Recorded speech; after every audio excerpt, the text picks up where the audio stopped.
Hi guys, I hope you are doing well. So here we are continuing our lecture series on irrigation water management, and today we are going to discuss about various methods of irrigation. So regarding method of irrigation, I have a small experience.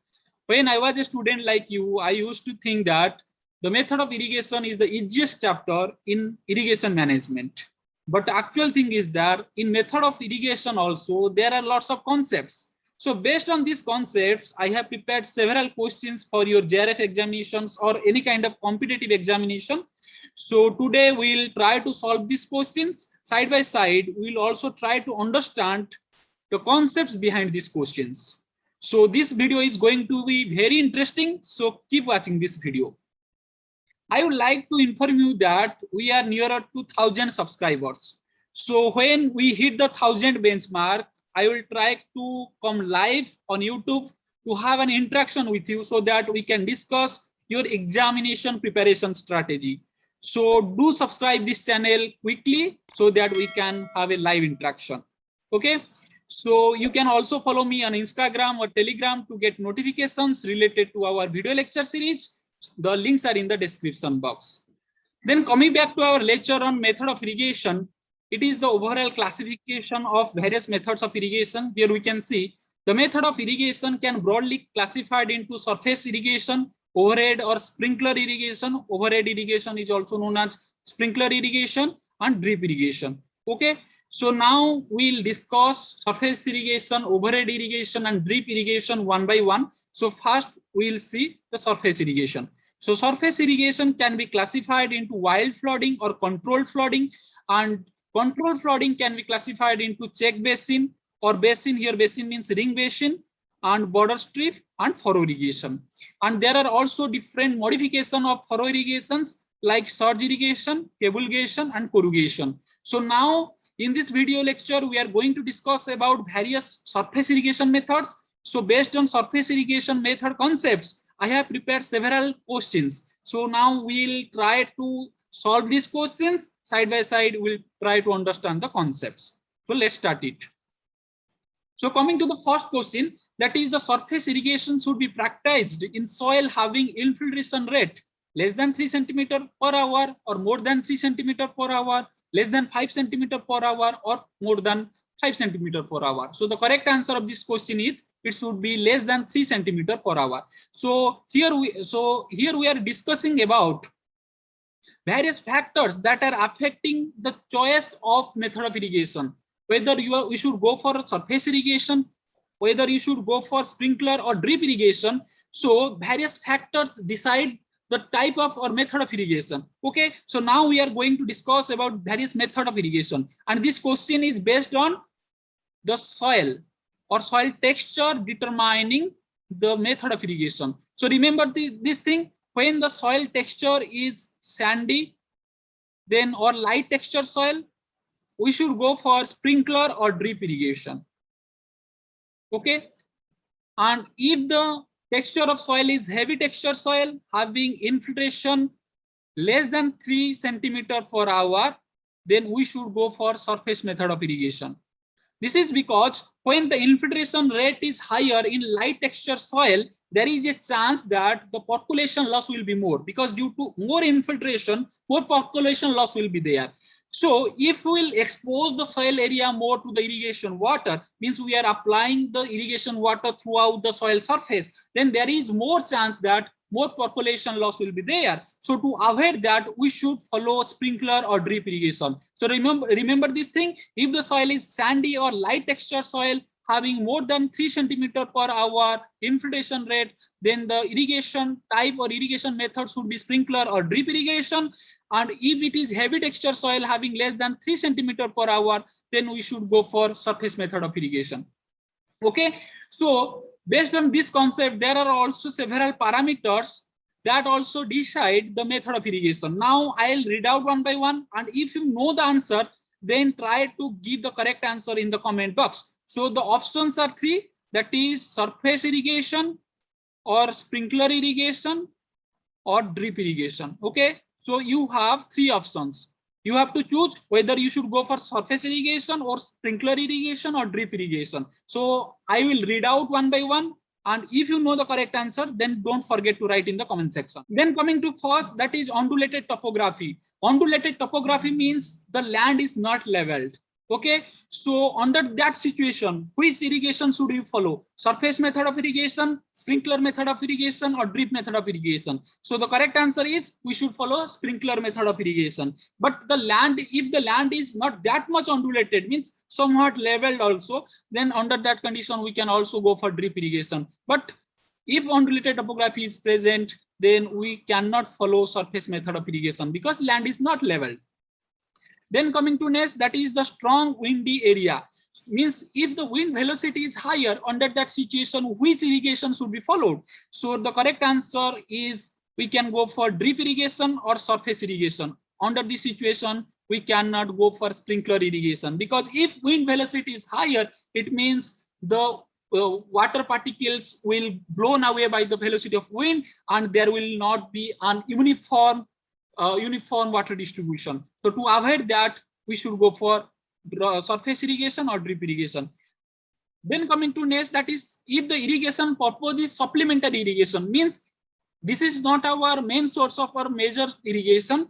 We are just providing this irrigation during dry period. Okay, so under supplementary irrigation means we have limited water resource. We have limited water. So if limited water is there, then we can go for drip irrigation or sprinkler irrigation, because supplementary irrigation is needed in a particular patch of the field because suppose drought stress is at a particular patch. So we have to control the irrigation system so that it can meet the water demand of a particular patch of the soil. So under this situation, we should go for sprinkler irrigation or drip irrigation, and we should avoid surface irrigation because in case of surface irrigation, the water loss is more. So if we are going for supplementary irrigation, we should avoid surface irrigation. Then water availability. If water availability is more, we have sufficient quantity of water, then we can go for surface irrigation. If water quantity is less, water scarce area, then we should go for sprinkler or drip irrigation. Okay. Then water quality. If water quality is poor, if poor quality water is available, then definitely we never should go for sprinkler irrigation, because if we apply poor quality water through sprinkler irrigation, then it can cause damage to crop leaf. It can have a scorching effect. So to avoid that, we should go for drip irrigation. Then why not surface irrigation? Under poor quality water means salty water, means water having more dissolved salts. So if we apply this water on the soil surface, after evaporation, the salt will be accumulated on the soil surface. Okay, so in surface irrigation, more quantity of salty water will be applied. It means if more quantity of salty water is applied, means more amount of salt is also applied. So after evaporation of water, that amount of salt will be accumulated on the soil surface, and this will lead to the soil salinity and also cause damage to the crop. So to avoid all these things, we should apply less quantity of water. So less quantity of water can be applied efficiently in the plant root zone through the drip irrigation method. So remember this thing, if water quality is poor, means salty water is available, then we should go for drip irrigation. Then coming to soil quality. So remember this thing, if soil is saline, so under this condition, under saline soil condition, we should go for surface method of irrigation, because by applying surface method of irrigation, we can leach out the excess salt that is present in the plant root zone. And we'll cover this thing under management of problem soil chapter.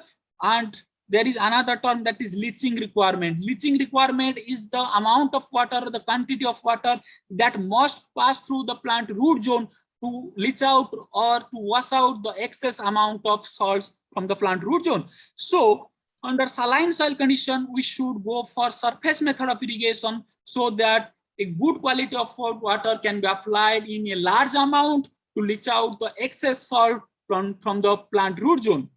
Okay, then coming to next, that is the crop type. If the crop type means, if it is a high value crop like fruit trees or vegetables, so under that condition we should go for drip irrigation. And if it is a low value row crop, then we can go for surface method of irrigation. And sprinkler irrigation we can also use in case of flowers or vegetables, horticultural crops. Okay, so this is all about the factors affecting the choice of different methods of irrigation. I hope it is clear now. So remember all these things are a question itself. It can be asked in your examination. So don't forget to note down all these things. Then coming to next question, that is which surface method of irrigation is suitable for flat and level land that is less than 0.1% slope. So the correct answer of this question is it is basin irrigation. Okay, so now we are going to discuss about various factors that will decide the type of surface method of irrigation. So earlier slide we have seen the various factors that will decide the method of irrigation, that is whether it should be surface or it should be overhead irrigation or it should be drip irrigation. But here it is the factor which will affect the decision of the type of surface method of irrigation. Okay, so the first factor is slope. So remember this thing, if slope is less than 0.1% means leveled land. So under this condition, we should go for basin irrigation. So basin irrigation is generally practiced under level land having slope less than 0.1%. Okay. And in case of furrow irrigation and in case of border irrigation, these things require a slight slope. A minimum slope amount is required in case of furrow irrigation and border irrigation, that is 0.05%. So a minimum 0.05% slope is required in case of furrow irrigation and border irrigation. That is the minimum level. This amount of slope is required. Then what is the maximum level? What is the upper limit of that slope? So in case of furrow irrigation, the upper limit is 0.5%. Means up to 0.5% slope, we can go for furrow irrigation. But in case of border irrigation, the upper limit is 2% in case of sandy soil, and it is 5% in case of clay soil. So remember this thing, this is also very, very important question. So depending on slope, we'll choose various types of surface irrigation method. If the slope is very less, that is, it is a level land, then we should go for basin irrigation. And for furrow irrigation and border irrigation, minimum 0.05% slope is required. And in case of furrow irrigation, the upper limit of slope is 0.5%. And in case of border irrigation, it is 2% in case of sandy and 5% in case of clay. Okay, so that is all about slope. And then coming to crop type. Crop type will definitely affect the type of or method of irrigation. So if the crop type is high water requiring crop like rice, which can tolerate water logging. So under this condition, we can go for check basin irrigation. Okay, so in case of basin irrigation or check basin irrigation, water is flooded on the level land and water is impounded by the pond. Okay, so here water will be stored in the field. So the crop which can tolerate minimum 13 to 24 hours water logging condition, that crop can be grown under basin irrigation or check basin irrigation. And if the crop cannot tolerate water logging of 12 to 24 hours, then we should not grow that crop under check basin irrigation. So remember this thing, this is very, very important point. Then coming to water requirement. So depending on the method of irrigation, water requirement also varies. For example, for applying basin, say for applying the irrigating the crop, for irrigating a crop, basin irrigation will require more quantity of water as compared to border irrigation followed by furrow irrigation. It means more quantity of water is required in basin irrigation because we are completely wetting the soil surface. That's why more quantity of water will be required, followed by border irrigation. Here the area of exposure is lesser as compared to check basin, and the least water requirement is in case of furrow irrigation. If we will see the exact quantity, then in case of basin irrigation, it is 40 to 70 centimeter. In case of border irrigation, it is 30 to 60 centimeter. And in case of furrow irrigation, it is 20 to 50 centimeter. It means for providing one irrigation, in case of a basin irrigation method, we need 40 to 70 centimeter water. So depending on water requirement, we have to select the method of irrigation. Okay, then coming to next, that is level of technology. Level of technology means how sophistication is required for making one irrigation. So you will see that, so basin irrigation is the easiest one. Very less amount of labor is required, very less skill is required. So basin irrigation is the most easiest or simplest one, followed by furrow irrigation, followed by border irrigation. So border irrigation is the most sophisticated irrigation, required higher level of technology, high skilled laborers are required. So here we can see the basin irrigation is the easiest one and border irrigation is the sophisticated one. So this is all about various factors that will decide various methods of surface irrigation. Then coming to the next question, that is for uniform opportunity time under surface irrigation, the advance curve and recession curve should be parallel to each other or perpendicular to each other or intersective, or a 70-degree angle should be there between them. I have made a dedicated video on this concept, that is the process of surface irrigation. I'll give the link of that video in the I button and must watch that video. In that video also I have given a practical example to show the advance front and the recession front of water. Here also I am trying to give a brief picture of advance curve and recession curve. In this picture we can see this is the field channel. It means irrigation water is available in the channel. And when we are applying water to the field from this field channel, then water will move from this field channel side to the other side. Okay, water will move in this side. And this is known as the advance water front. Advance water front. This is the advance water front. And the curve which represent the advance water front is known as advance curve. So this is the advance curve, for example. Okay.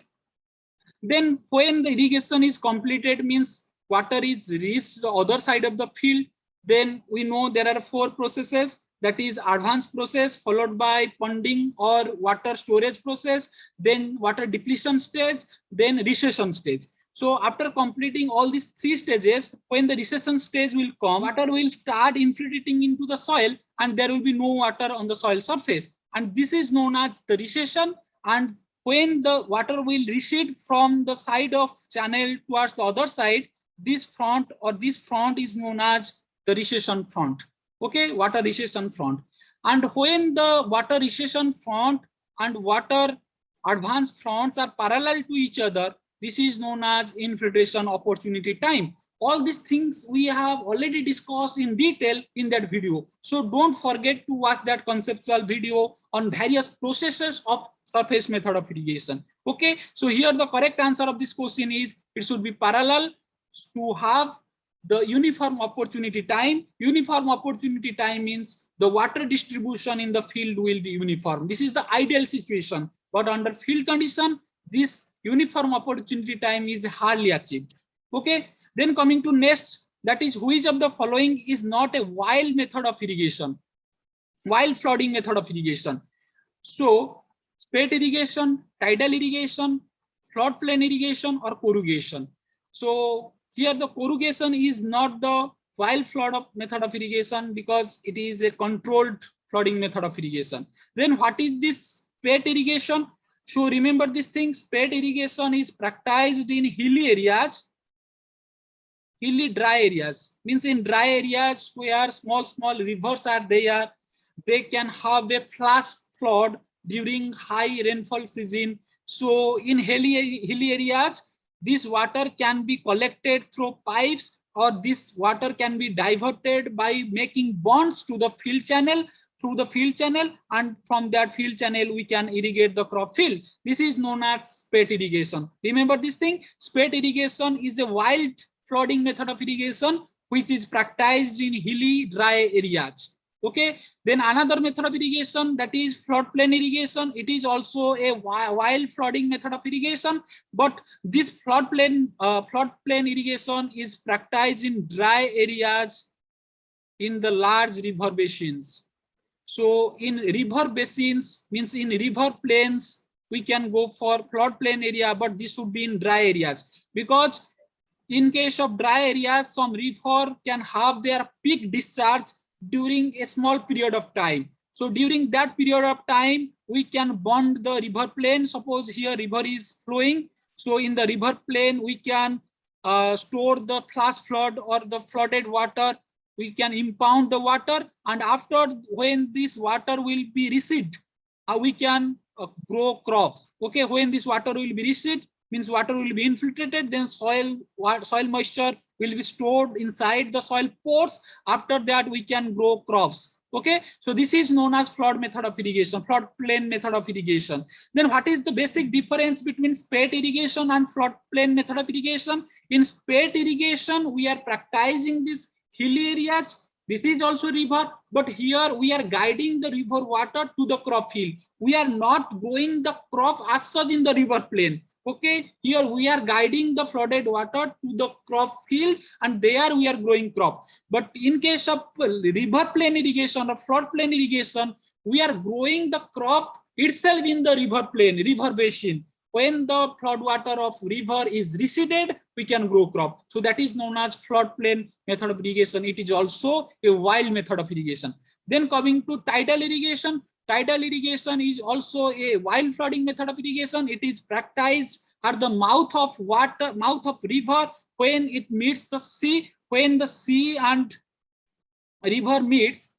So during this time, this water can be conveyed through a tidal canal, and through this tidal canal we can use tidal water to irrigate the crop during the high tide period. Okay, during high tide period we can grow crop by using the tidal water through the tidal canal. This is all about the wild flooding method of irrigation. I hope it is clear now. Then coming to next, that is the most widely practiced surface method of irrigation is check flooding, basin flooding, border strip, or furrow irrigation. So the correct answer of this question is check basin method or check flooding method is the widely practiced surface method of irrigation. And the most primitive method of irrigation is the wild flooding. But the most widely practiced surface method of irrigation is check flooding. So check flooding is generally practiced high water requiring crops like rice. And we have already discussed that if the crop is not tolerating waterlogging for more than 12 to 24 hours, then we should not grow the crop under check flooding method of irrigation. Okay, and this check, and another thing I have forgotten to tell you, that this surface method of irrigation, the principle is that the apply rate or application rate, irrigation application rate, means the rate at which we are applying water in the field, it should be higher than the infiltration rate. So surface irrigation method, in case of surface irrigation method, the application rate should be higher than the infiltration rate, so then it can quickly cover the whole soil surface. But in case of sprinkler or drip irrigation method, the application rate should be lesser than the infiltration rate. This is because to avoid waterlogging. So to avoid waterlogging, in case of drip method or sprinkler method, the application rate should be less than the infiltration rate. But in case of surface method, the application rate should be more than the infiltration rate. I'll just give a brief idea how check basin irrigation is done. I will not take much time because I know everybody knows how this method of irrigation is practiced. Okay, here we can see a figure. Here the main channel is there, and the whole field is converted into small checks. And in these checks, we can grow crops, and we apply the irrigation channel. We apply the irrigation in the main channel, and we can open the gate or we can open the bund in one check. And when this check is completely irrigated, after that we can open the second check and we'll start irrigating the second check. And when this strip or this check is irrigated, we'll close this bund and then we'll again open the third check's bund. After that, we'll irrigate this check. So one after another, we'll complete the whole checks. Okay, whole number of checks will be covered. So this is the how check basin method of irrigation is practiced. Then coming to next question, about -% of land area is lost under field channel and pond in check flooding method of irrigation. 20%, 30%, 50%, or 60%. So the correct answer is 30%. About 30% land area is lost under field channel and bonds in check flooding. So this is the major limitation of check flooding method of irrigation. because we know that check flooding method is the easiest one. That is the reason why it is most widely practiced. But at the same time, here we can see several lands, means several bonds and also field channels are also there. So due to this, about 30% land area is lost. Then coming to next question, that is in sandy soil, the flow size would be dash in border irrigation. So now we are going to discuss about border strip method of irrigation. So remember, border strip method of irrigation, it is a hybrid between check basin method of irrigation and furrow irrigation. It means border irrigation is somewhat, it is in between the check basin method of irrigation and furrow irrigation. Okay. And in case of border irrigation, the flow size, means the stream size, means the rate at which the irrigation should be applied. It depends on the soil texture, and the slope. So if the soil texture is sandy, then the flow size should be higher. Why? Because in case of sandy soil, we need that the water should quickly cover the soil surface. Because if water will be there for a longer period on soil surface, then the water will be infiltrated into the soil surface, because sandy soil has a higher infiltration capacity. So due to more infiltration, when the infiltration will be excess, then it lead to the percolation loss. So to avoid percolation loss in case of sandy soil, we should have a larger flow size so that we can quickly cover the soil surface. Okay. And in case of heavy soil, the infiltration capacity is slower, the infiltration rate is slower. So we should have a relatively lower flow size so that water can remain on the soil surface for a longer period and water can uniformly infiltrate throughout the field. Okay, so this is all about the soil texture deciding the flow rate in case of border irrigation. Then what is slope? Then how slope will affect? Because if slope is higher or steeper, if slope is steeper, it means water can easily cover the soil surface.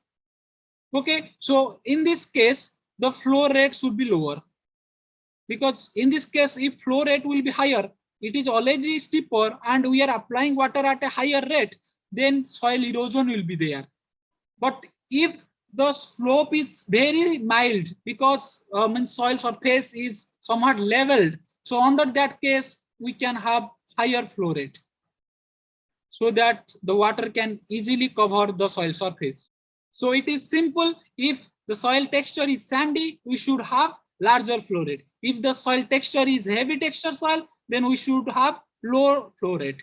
If the slope is higher or steeper, we should have low flow rate. So this is all about flow rate, which is affected by the soil texture and the slope of the soil. Then coming to next question, that is on clay soil. Irrigation is generally stopped at -% of the strip covered in border strip irrigation. Because in border strip irrigation, suppose this is the starting point of the field and this is the end of the field. So we are applying in a strip. Okay, so in border strip method of irrigation, irrigation should be applied at a definite point so that the excess cover will not be there. In this way, we can avoid two losses, the runoff losses at the end of the field and the percolation losses at the start of the field. So to avoid losses, irrigation should be stopped at 60% of the coverage in case of clay soil. So in case of clay soil, when the irrigation water is reached somewhat like this, at this point, we have to stop the irrigation. Then water can cover the rest of the land. But in case of medium texture soil, we should irrigate 70 to 80% of the strip. In case of, this is for heavy texture soil or clay soil, and for loamy soil or mid texture soil, we should cover 70 to 80%. In case of clay soil, 60% of the strip. And in case of sandy soil, the whole strip should be irrigated. Because in sandy soil, the loss is more at the initial part, so we should cover the entire part. But in clay soil, we should irrigate up to 60% of the strip. And in case of loamy or medium texture soil, we should irrigate 70 to 80% of the strip. So this is all about border irrigation. So remember one thing, what is the main difference between border irrigation and check basin method of irrigation? Both are using soil surface, but major difference is that in case of check basin method of irrigation, the bond generally, the major function of the bond is to impound the water, But in case of border strip method of irrigation, here the major function of the bond is to guide the water along the slope. And remember this thing, in border method of irrigation, minimum slope requirement is 0.05%, and this should be along the strip. Okay, so whenever we'll apply the water, then it can easily cover the strip. That's why a mild slope is given in case of border irrigation, and the major function of the bond is to guide the water. But in case of check basin method of irrigation, the major function is to hold water, means to impound water. And this border method of irrigation is generally practiced in closely growing crops like pasture crop or alfalfa. So the crops which are closely grown, so under that situation, we can go for border irrigation. And this border irrigation is also suitable for mechanized farming, means the large farms having uniform crops. So under that situation, we can make longer borders and we can have border irrigation. And under that situation, this border irrigation is known as bay irrigation. Okay, that is bay irrigation.